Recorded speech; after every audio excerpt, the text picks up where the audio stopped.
함께 기도 드리시겠습니다. 예수 그리스도는 어제나 오늘이나 영원토록 동일하시니라. 거룩하신 하나님, 전에도 계시고 이제도 계시고 후에도 계시는 주여, 주의 은총과 은혜로 저희들 삶을 채워 주옵소서.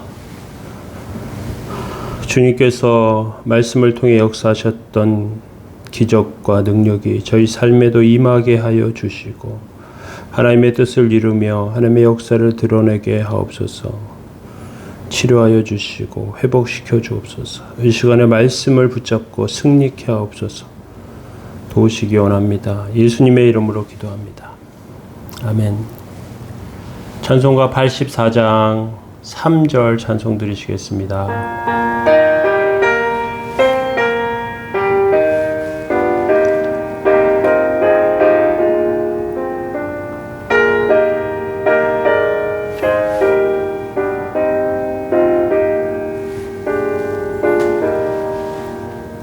죄 가운데 사는 사람은 그 눈이 어두워도 그 죄악을 씻는 날에는 그 눈이 밝아지네. 영광의 주, 영광의 주, 밝은 그 빛 내게 비추었네. 영광의 주, 영광의 주, 이 세상의 빛은 오직 주 예수님. 아멘. 시편 87편 5절에서 7절 말씀 보시겠습니다. 시온에 대하여 말하기를 이 사람 저 사람이 거기서 낫다고 말하리니 지존자가 친히 시온을 세우리라 하는도다. 여호와께서 민족들을 등록하실 때에는 그 수를 세시며 이 사람이 거기서 났다 하시리로다. 셀라. 노래하는 자와 뛰어노는 자들이 말하기를 나의 모든 근원이 내게 있다 하리로다. 아멘. 네, 오늘 시편 87편 마지막 말씀으로 나누도록 하겠습니다. 하나님의 시온, 하나님의 성전과 그 하나님의 백성, 하나님의 나라를 뜻하는 단어인 그 시온의 아름다움에 대해서 살펴보고 있는데, 오늘은 온 세상을 사랑하신 하나님에 대해 살펴보기로 합니다. 하나님은 시온을 통해서 온 세상을 사랑하기를 바라십니다. 마지막 때에 온 세상에 시온을 세워 영원히 멸망할 수밖에 없는 죄인들을 받아들이실 것이기 때문에 그렇습니다. 5절에 이렇게 말씀하십니다. 시온에 대하여 말하기를 이 사람 저 사람이 거기서 났다고 말하리니 지존자가 친히 시온을 세우리라 하는도다. 두 가지로 말씀하시는데요. 모두가 시온에 속했다. 인간의 눈에 보기에는 이 사람 저 사람 차이는 너무나 많은 것 같습니다. 그런데 하나님의 눈에는 그렇지 않습니다. 이 세상 모든 사람이 하나님의 사랑에 마음을 열기만 하면 악마 같은 사람이 천사가 될 수 있습니다. 인간은 하나님과 천사의 눈에는 영원히 지옥에 가야 마땅할 사람들입니다. 분노에 가득 찬 욕설을 하고요. 미워하면서 그런 마음을 가지고 하나님 앞에 설 수 없어요. 늑대는 죽어도 늑대죠. 그런데 하나님은 그 모든 강권적인 능력으로 그러한 악한 영혼들도 천사가 되게 하실 수 있습니다. 우리는 이 세상 끝까지 하나님의 백성, 천사로 살아가야 합니다. 천사에게는 돈이나 학벌이 중요하지 않습니다. 천사에게는 제일 중요한 것이 무엇이냐? 사랑입니다. 우리는 하나님의 사랑으로 아름답게 변했습니다. 이 세상에 부족한 것이 없어요. 예수님의 발에 향유를 부은 여인이 있습니다. 누가복음 7장에 보면 그네 동네에 죄 많은 여인이 있었다고 말하고요. 예수님께서 바리새인의 집에 계신 것을 보고 향유 옥합을 가지고 와서 그 향유로 예수님의 그 발에 향유를 붓습니다. 그는 울면서 눈물을 흘리고요. 발을 적시고 자기 머리털로 닦고 입 맞추고 향유를 붓습니다. 우리는 나병에 걸린 사람 같습니다.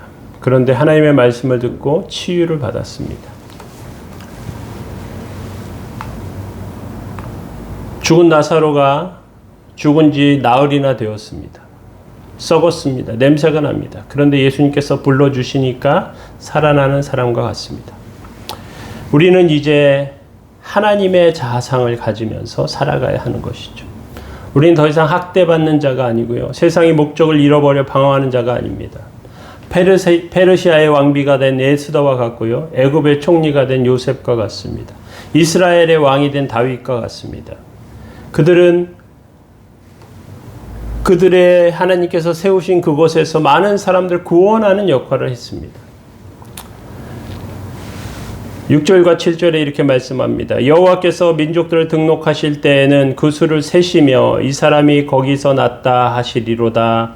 셀라. 노래하는 자와 뛰어노는 자들이 말하기를 나의 모든 근원이 내게 있다 하리로다. 이렇게 말씀하십니다. 하나님은 천국 백성의 이름을 책에 기록하셨습니다. 수를 정확하게 헤아리고 계십니다. 모두 시온의 은혜를 받은 자들입니다. 우리는 천국에서 영원히 노래하며 그렇게 세워지는 백성이 됩니다. 모든 아름다움의 근원은 누구에게 있습니까? 하나님께 있습니다. 우리가 살아갈 이유가 예수 그리스도의 사랑입니다.